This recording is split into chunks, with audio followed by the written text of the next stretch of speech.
Well, cable news partially boycotted former President Trump's speech at Mar-a-Lago last night. MSNBC didn't air it at all, and ABC News cut off the speech shortly after Trump alluded to World War III. Let's watch. Is making remarks tonight from his home in Florida. As far as we can tell, and what we were prepared for here is that this is basically a campaign speech in which he is repeating his same lies and allegations against his perceived enemies. It is just getting started. So far, he's just giving his normal list of grievances. We don't consider that necessarily newsworthy, and there's a cost to us as a news organization of knowingly broadcasting untrue things. So our deal with you is that we will monitor these remarks. If he does say anything newsworthy, we will turn them around and report on that right away. But for now, just know that it's happening and we're not taking it. Journalist Glenn Greenwald called out Trump's critics who said the mainstream media is focusing too much on fairness toward Trump. Quote, how bizarre for a journalist to conclude that after spending hour after hour amplifying criminal charges against someone, that the accused also be heard from. If one's media criticism amounts to media must always serve my party's interests, call it something else. Jessica Burbank, economic policy analyst, and Inez Stepman, senior policy analyst at the Independent Women's Forum, are here with us to discuss. Welcome to Rising. Thank you Good to be here. so much for having us on. Jessica, let's start with you. I mean, what do you make of this back and forth about whether or not these, liberal channels, should we call them, CNN, MSNBC, and the like, should have aired all of Trump's speech, most of Trump's speech? What do you make of the editorial decisions here? I don't have any problems with the editorial decisions. I have a problem with how they've explained their editorial decisions here. So MSNBC has decided who they're willing to lie for and not lie for when it comes to American politics for the past 5 years or more. I remember the Bernie Sanders campaign in 2019. He gave this big speech in Brooklyn, and he opened it talking about criminal justice reform. And within the first 5 minutes, he was talking about how xenophobia, sexism, and racism can't be the founding principles of our country. And then MSNBC ran programming without showing Senator Sanders' speech. And they had commentators come on and say that he didn't mention sex or race at all in the speech. And they did not correct the record. And it was actually Glenn Greenwald back then reporting on this. And so it's really shocking to me that they're saying this is about the truth and our dedication to the truth as a news organization. It's totally fine to say it was dangerous of Trump to say things like Joe Biden's going to bring us into World War III, and we've noticed he's saying these things, and that's incredibly dangerous. Therefore, we're not going to air his speeches for that purpose. And we've noticed that giving Trump airtime in the past has actually amplified his political campaign. That's fine. Don't make it about a commitment to the truth that you don't actually have. You're taking me back, Jessica. I remember that all too well. Inez, yeah. So Jake Tapper at CNN, and they did show most of it, but then they cut away because Jake said, well, then it was becoming a campaign event, and they're not going to show that. I was trying to understand what the standard for whether it counts as a campaign thing, how you can possibly apply that evenly. Is not a political figure speaking a campaign thing almost, but just by default? What do you make of how the media has chosen to handle Trump at this juncture? I mean, if they're announcing, strange. I mean, the day where he's on the news so much because of this trial, you would think that they would cover the speech he's giving directly afterwards. It kind of just seems like regular news rather than a traditional campaign stump. He's done a ton of rallies. But it makes me think about, the mainstream media has been fine amplifying, fear-mongering before the war in Iraq. And then, of course, because of their coverage, you have members of Congress, more likely to not have blowback from their constituents when they vote for the war in Iraq. There are real consequences to what they cover, and they choose deliberately what they cover for political purposes. That really seems like what's at the heart of this here. Was the speech streamed on other platforms? I think when people want to watch something, you have to make a decision. Are we going to get the viewership from this, or are we going to force them to find it somewhere else? And I really think that's at the heart of this decision. Are we losing viewers based on how we're deciding our coverage? They really want to make their advertisers happy and continue to make more money. Inez, what do you think about it? Yeah, so first of all, if they're deciding that they're not going to cover presidential campaign speeches, that's almost worse. So I don't understand the distinction that they're drawing there. Are they saying that they won't cover one of the major candidates for president? That's an abdication of journalistic duty. That's actually arguably worse than just saying, we don't like this speech. No, I mean, I could go for the low-hanging fruit here and point out all of the quote-unquote disinformation that has been broadcast by MSNBC and CNN with regard to Hunter Biden's laptop or any other number of stories, and to point out that they're hypocrites. But I actually think there's a more important issue here.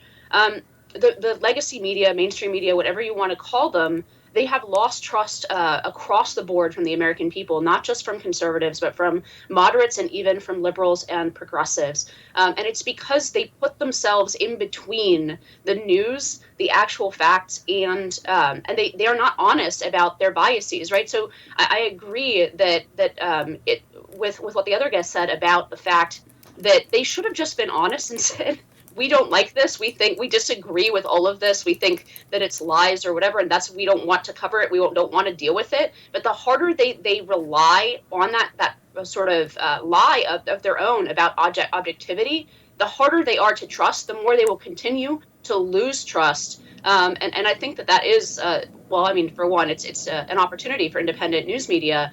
But two, I think it's going to continue to damage the legacy news media going forward because they're just not trustworthy. And here they are explicitly saying, we're not going to show you what he actually said. You have to rely on what we say and our interpretations of what he said.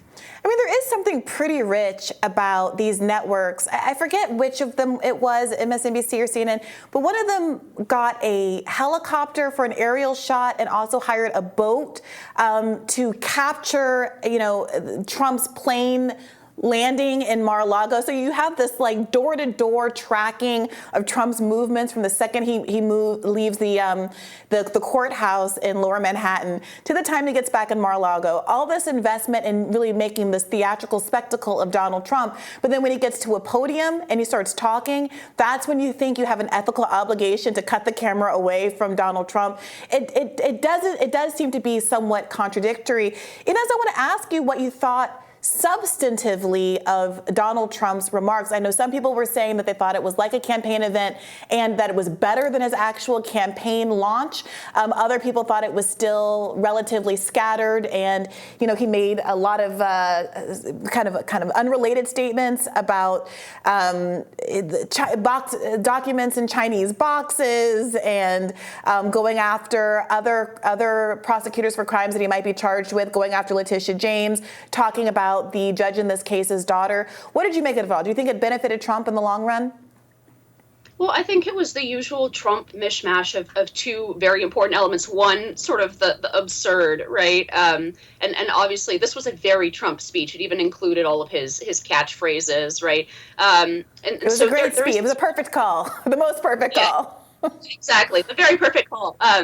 But I think there is this weird mix of the sort of absurd and theatrical elements of Trump, but with some very real critiques of a system. And I think Trump is actually best placed politically when he can credibly make an argument, as he's put it a few times, and including during this speech. They are actually coming for you, right? This sort of uniparty, this regime is coming for you. I'm in the way, right? And he made that pitch several times, and I think that's probably the most powerful part of his remarks, as opposed to, but I mean, look, there is that theatrical component to Trump. I think people sometimes think that they can just sort of divorce Trump's popularity from his ability to just entertain people for an hour, and I think that's probably not possible. But I also think there were some important pieces to this speech, most of them about how we cannot live with a politicized and weaponized justice system that applies two standards depending on whether you are favored or disfavored by the people in power at the moment. That is a very serious charge, and it's something that I think the country will suffer. I think it was a very, very low point for the United States tomorrow to break this precedent of not charging former presidents. Jessica, I find the symbiotic relationship between Trump and the mainstream media to be so fascinating because, these people in the mainstream media, on CNN, on MSNBC, purport to oppose him, and I'm sure they do oppose him sincerely from a policy standpoint, from him actually having the reins of government. But in terms of their own business models, the core audience they have left thirsts for news about Trump or news that Trump is about to be taken down. I think in the past, a lot of probably false pictures have been painted for the likelihood of some kind of criminal matter taking him down rather than simply the normal democratic process. So does that, play into how they cover him at this juncture? Obviously, they purport to hate him, but they need him in some kind of sick way. Right, exactly. When you have this base of this liberal type that really dislikes Trump, but also is skeptical of the progressive movement and people who really want to fight to make working conditions better, I really do believe the watchers of, ABC, CNN, MSNBC can be categorized as this kind of liberal elite. Because I think about someone like Eugene Debs, who did run for political office while being in custody. That's a very different character from Donald Trump. Eugene Debs was an outsider because he stood against the way our economic system worked against working people. Donald Trump doesn't do that. Donald Trump is a very rich man who somehow we've allowed to brand himself as this outsider, an enemy of the political elite in this country. And by CNN, MSNBC, and these media outlets not giving, this coverage to Trump and saying, we're not going to do it for X, Y, and Z reasons, it's going to have unintended consequences. And like you said, a symbiotic relationship that's going to really effectively help him brand himself as this outsider. Inez, Jessica, thank you both so much for joining us today. Thank you.